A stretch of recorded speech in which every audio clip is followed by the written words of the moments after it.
తెలంగాణలో కాంగ్రెస్ పార్టీ ప్రభుత్వం గత 20 నెలలుగా పరిపాలన చేయడం చేతగాక ప్రజలకు ఇచ్చిన హామీల్ని మర్పించడం కొరకు రకరకాల కమిషన్లు కేసుల పేరు మీద కాలం గడుపుతూ వచ్చింది. ముఖ్యమంత్రి రేవంత్ రెడ్డికి బూతు తప్ప ఇంకొక భాష మాట్లాడే అవకాశమే వస్తలేదు. అవసరం ఆయనకి ఆ అలవాటు కూడా లేదనేది కూడా ఒకసారి నిరూపించుకున్నాడు. ఆయన ఇంకా ప్రతిపక్షంలోనే ఉన్నట్టుగా ప్రవర్తిస్తున్నాడు అనేది ప్రజలందరిలో కూడా ఉన్న భావన. అన్ని రంగాలలో విఫలమైంది ఈ ప్రభుత్వం. దేనికి ఒక ప్రణాళిక లేదు.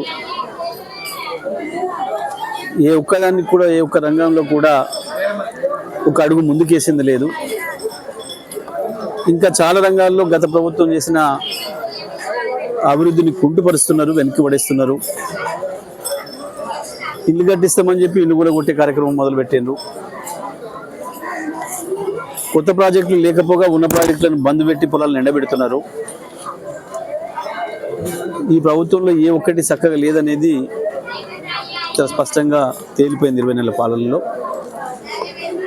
కాంగ్రెసు బీజేపీ సహకారంతో ఎట్టి పరిస్థితులలో కేసీఆర్ గారిని, బీఆర్ఎస్ పార్టీని మళ్ళీ లేవనియొద్దు తెలంగాణ అన్న కుట్రకు తెరదీసిండ్రు.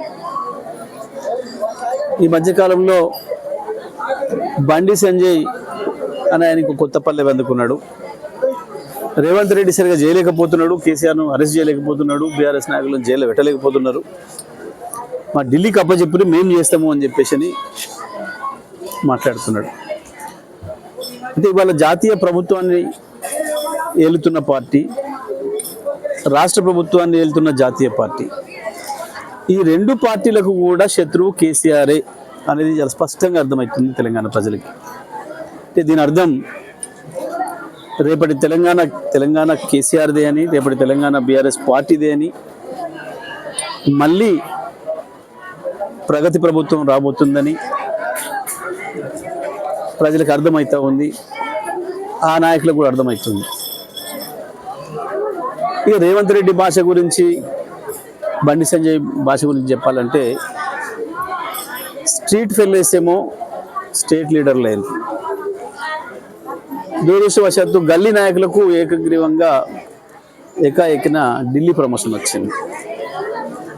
గల్లీ నాయకుల ఢిల్లీ ప్రమోషన్లు, స్ట్రీట్ ఫెలోస్ స్టేట్ నాయకత్వాలు తీసుకోవడం వల్ల తెలంగాణ ప్రజలకి బాధలు, ప్రజలకి కష్టాలు వచ్చినాయి. కనీసం ట్రాఫిక్ నిర్వహణ చేసే పరిస్థితుల్లో లేరు. ఒక ఆయన నీళ్ళలో వాటర్ కలిసింది కాబట్టి శ్రీశైలం కూలింది అంటాడు. ఇంకొక ఆయనేమో డ్రైన్ వాటర్లో రెయిన్ వాటర్ కలిసింది కాబట్టి వరదలు వచ్చినాయి అంటాడు. పాపం కొత్త తరం పిల్లలు ఇవి అర్థం కాక చాలా ఇబ్బందులు పడుతున్నారు. కాస్త చదువుకున్న పిల్లలు, తెలంగాణలో కేసీఆర్ గారు పెట్టిన గురుకులాల వల్ల పిల్లలు లక్షలాది మంది చదువుకున్న పిల్లలు బాగా తయారై ఉన్నారు. కానీ వాళ్ళందరూ ఇబ్బంది పడుతున్నారు. ఈ వాటర్లో నీళ్ళు కలవడం ఏంది, దాంతో శ్రీశైలం కూలిపోవడం ఏంది, ఈ డ్రైన్ వాటర్లో రెయిన్ వాటర్ కలుసుడు ఏంది, అది నన్ను చాలామంది పిల్లలు కూడా అడుగుతున్నారు, ఏంటి అంకుల్ ఇది అని. నాకు కూడా కొంచెం అర్థం చేసుకోవడం కష్టం అవుతుంది. వీళ్ళ భాష ఎందుకు వస్తుంది వీళ్ళకి ఇది అని అంటే, సమస్య పైన అవగాహన లేక, పరిపాలన చేయడం రాక ఇవన్నీ వస్తున్నాయి. సరే, నిన్న కొంతమంది మిత్రులు బాధపడుతున్నారు, ఏంది అసలు ఈ బండి సంజయ్ భాష ఏంది, ఈ రేవంత్ రెడ్డి భాష అంటే ఇది అలవాటు అయిపోయింది, ఎట్లా అర్థం చేసుకోవాలి వీళ్ళిద్దరిని అని. వాస్తవానికి జాతీయ పార్టీలుగా రెండు ఒకటికొకటి వాళ్ళు పోటీ పడాలి. ఏదైనా ఆరోపణలు ఉంటే ఒకటి మీద ఒకటి వాళ్ళు చేసుకోవాలి. ఢిల్లీ ప్రభుత్వం పైన కాంగ్రెస్ చేయాలి, ఇక్కడున్న కాంగ్రెస్ రాష్ట్ర ప్రభుత్వం పైన బీజేపీ నాయకులు చేయాలి. కానీ ఇద్దరు కలిసి కేసీఆర్ మీదనే చేస్తున్నారు ఇప్పటికి కూడా. ఇది ఇవాళ తెలంగాణ ప్రజలు కావచ్చు, బీఆర్ఎస్ పార్టీ నాయకులు, కార్యకర్తలు కావచ్చు అర్థం చేసుకోవాల్సిన విషయం. ఇక వాళ్ళ పని అయిపోయింది, వాళ్ళ పని తేలిపోయింది. కేసీఆర్ చేతిలోకి వస్తుంది రాష్ట్రం. తెలంగాణ ప్రజలు ఎదురు చూస్తున్నారు, ఎప్పుడు ఈ శనిగ్రహాలను వదిలించుకోవాలి, ఈ దయ్యాలను ఎప్పుడు వదిలించుకోవాలి, ఎప్పుడు కేసీఆర్కి రాష్ట్రాన్ని మళ్ళీ అప్పచెప్పాలని చెప్పి ప్రజలు ఎదురు చూస్తున్న విషయం వాళ్ళ మాటల్లోనే అర్థమవుతుంది. సరే, వాళ్ళ భాషకు సంబంధించి అయితే ఇక అంతకంటే నేను చెప్పలేనిది ఏం లేదు. స్ట్రీట్ ఫెలోస్ స్టేట్ లీడర్లు అయినరు, గల్లీ నాయకులు ఢిల్లీకి పోయినరు ఎక్కన. ఒక క్రమ పద్ధతిలో ప్రమోషన్స్ వస్తేనేమో బాధ్యతలు తెలిసేది, బాధ్యతాయుతంగా మాట్లాడడం తెలిసేది, ఏ భాష మాట్లాడడం తెలిసేది. కానీ ఒకేసారి అనుకోకుండా వచ్చిన ప్రమోషన్ల వల్ల ఈ సమస్య వచ్చింది.